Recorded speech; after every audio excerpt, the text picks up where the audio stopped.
18 फेब्रुवारीला शिशिर ऋतूचा शेवट झालेला आहे आणि सुरू झालाय वसंत ऋतू, जो 19 एप्रिलपर्यंत राहील. यावेळी थोडीशी सावधगिरी ठेवल्याने आपल्या तब्येतीची केवळ सुरक्षाच नव्हे तर ती अगदी ठणठणीत कशी राहील, चला तर जाणून घेऊया. पहिलं आहे आहारात सावधगिरी. या ऋतूत कफ वाढल्याने जठर मंद होतं, म्हणून तिखट, कडवट आणि उष्ण पदार्थांचं सेवन करावं. आलं, सुंठ, काळे मिरे, दालचिनी, हिंग इत्यादी मसाले आणि फरसबी, शेवग्याच्या शेंगा, मुळा, हरभरा, जव इत्यादी खाद्यपदार्थ फायदेशीर आहेत.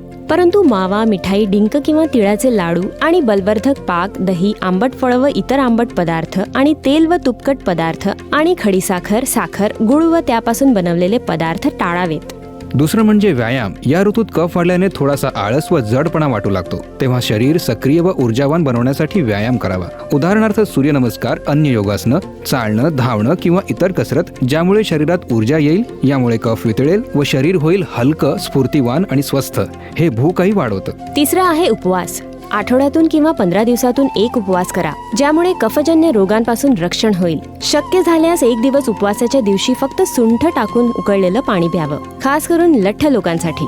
आणि हे सर्वांना माहीत आहे की एकादशी सारख्या उपवासाने आरोग्य व पुण्यलाभ दोन्ही होतील. चौथं म्हणजे काही खास प्रयोग. कोणते आहेत ते खास प्रयोग जे खूप परिणामकारक आणि एकापेक्षा एक सरस आहेत? परंतु हे जाणून घेण्यासाठी प्रतीक्षा करा पुढच्या व्हिडिओची.